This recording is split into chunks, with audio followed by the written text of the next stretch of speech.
Hello, Ryan here, aka Mac, and welcome. In this video, we go through the Squadron 42 monthly report, so you don't have to. As always, a huge thank you to all of my patrons and channel members. If you do enjoy my content and would like to help make it even better from as little as $1 a month, it is all very much appreciated. Follow the link in the description below. So, the latest Squadron 42 report was emailed out. This keeps us up to date with all the Squadron 42 progress from the month just past. So with that said, let us dive straight in. For AI, the combat AI team are focused on refactoring the cover system. This allows the AI to better evaluate the environment by better constructing cover surfaces and locations. They say the aim is to simplify the environment and build consistent cover. This means designers can mark objects as elements to be considered by the AI as cover, even potentially turning multiple objects into one cover object. Now, I would love to see this in action. It does sound as though the AI will be quite capable of looking after themselves and pretty difficult to take on. Work also continued on a new combat tactic for holding positions, and they began investigating the work required to introduce reloading mechanics to NPCs. Didn't even realize they couldn't reload. For the ship AI, they spent time addressing bugs with the implementation of the new 3D collision avoidance system. This system enables additional combat maneuvers to be developed and to add flair to dogfighting AI. In particular, the focus, they say, was on defensive maneuvers, so retreating and fleeing. This maneuver tells the AI ship to prioritize shaking off attackers to reduce chances of being hit. Also, they've done additional work for formation flying, and preliminary work began on capital ship behaviors and standard dogfighting activities.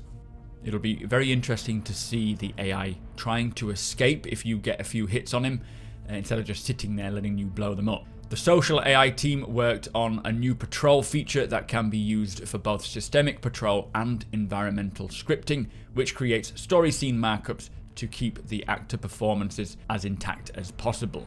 So for character art in Squadron 42, the team continued with the hair, making great progress, and will use the final pipeline to create new hairstyles in the future.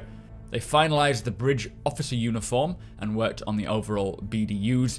Once complete, they will then move on to the engineer and deck crew. Time was also dedicated to finalizing the Vanduul, including several individual characters and themes of the ENQUIRIES. Now, the ENQUIRIES is the name for the clans that the Vanduul roam in. Each clan has their own unique cultures, laws, and visual norms. Very interesting to learn more about the Vanduul. And CIG obviously tried to keep this sort of information pretty hush-hush, as technically the UEE doesn't really know a great deal about the Vanduul anyway, so we're not going to learn all that much. Maybe learning more as the Squadron 42 campaign unfolds. For weapon art, the Vanduul weapons made their initial pass, setting them up in the pipeline and expanding the set to incorporate various size options. Once complete, they said they will move on to several huge size 7 to size 9 bearing lasers due for completion in early April. Cannot wait to start stealing Vanduul weaponry and then displaying it in my hangar. That's going to be fun.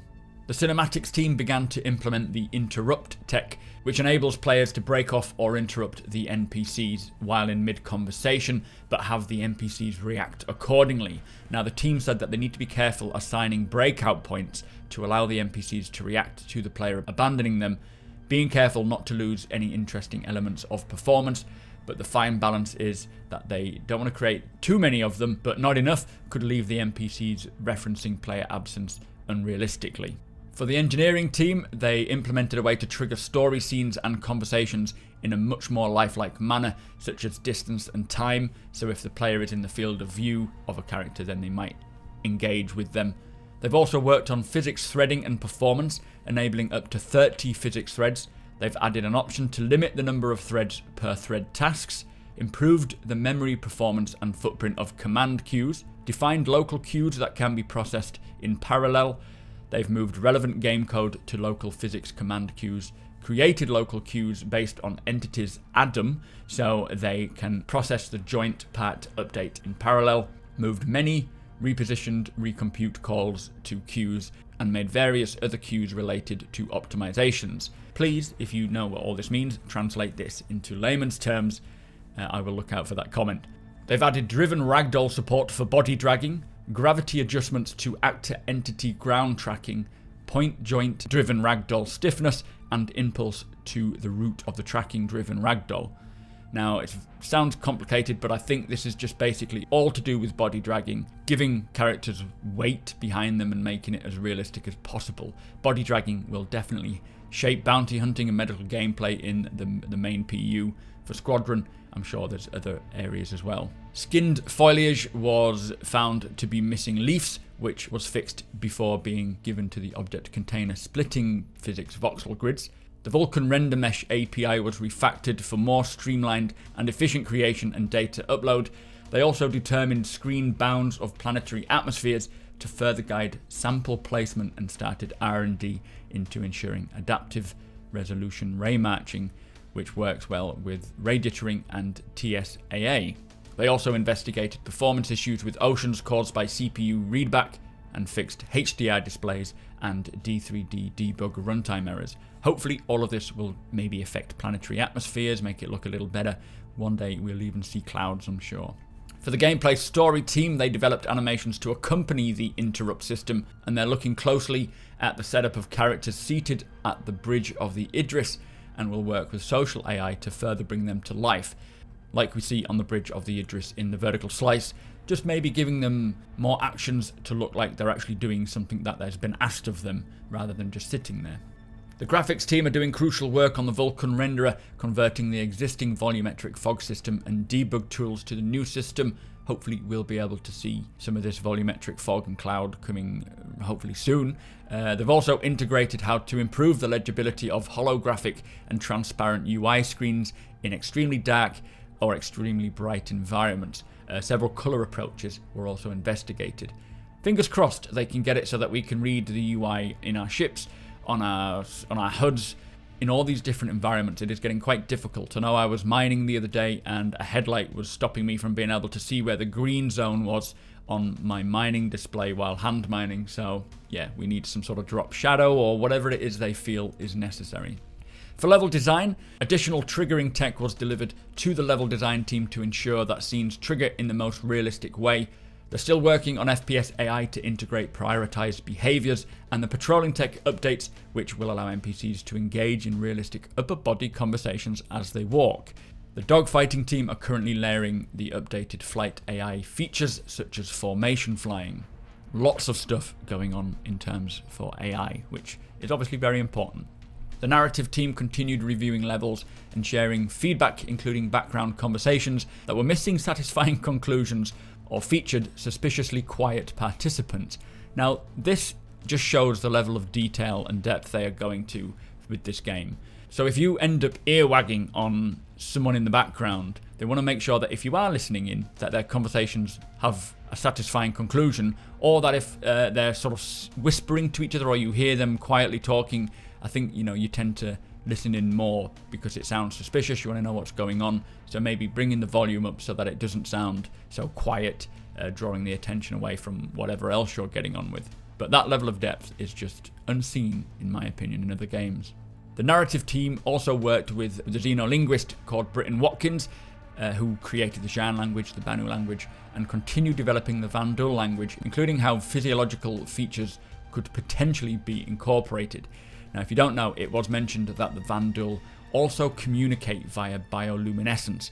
For example, their skin will glow maybe red in some areas if they are potentially angered. If it wasn't deep enough in this verse with the Jan and Banu language, trying to understand what the Vanduul are saying while they're all glowing is going to be even more deep.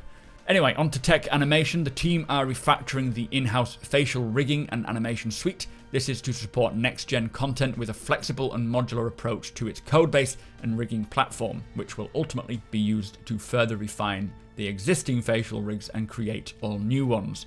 Now, a lot of people are obviously concerned with how CIG are going to keep up with the quality bar while it's taking so long to create this game, but they actually future-proof a lot of aspects of the game, so even years after release, they can still continue to update graphics and systems to keep up with other games as well. The team helped implement animations to bring the new cast and crew to life, which led to the creation of a new toolset to help visualize and apply animation sets to the animation tool suite. And finally, for tech animation, they further refined their rigging toolsets to support the vast number of upcoming props. Apparently, this system is now robust enough to enable a streamlined approach to authoring new animation rigs. Anything that speeds up development is obviously a good thing. Finally, the VFX team completed their work on the Macedo station interior. They have continued investigating the Vanduul visual effects and continued planning for the next quarter, identifying several locations now ready for visual effects passes. They're also close to phasing out the old CPU particle system, adding the last few core features from the CPU to the GPU system, such as support for material shaders like refraction, shader triggers, audio entry function calls, and light casting. Excellent to hear that this new particle system is moving on. Another bit of back-end tech that's going to really help future-proof the game. Anyway, there you have it. Some great progress on the Squadron 42 front. It really sounds like they are well on with this single-player campaign. Much further than we think, especially as we assumed the Squadron 42 roadmap was actually up to date. Hopefully we get a new insight into the current progress and they keep us informed, as they mentioned on Calling All Devs. Anyway, with that said, that is Squadron 42's monthly report. Do let me know what you thought. Coming up soon, we will have the PU monthly report with lots of cool, juicy stuff in that, so make sure you subscribe so you do not miss out on all that content. Hit the like button if you're excited for Squadron, and tick the notification bell so you know exactly when all of my videos go live. Come hang out with us over on twitch.tv/supermacbrothers Ryan. Thank you again to my patrons and channel members. Thank you for watching, and I'll see you next time.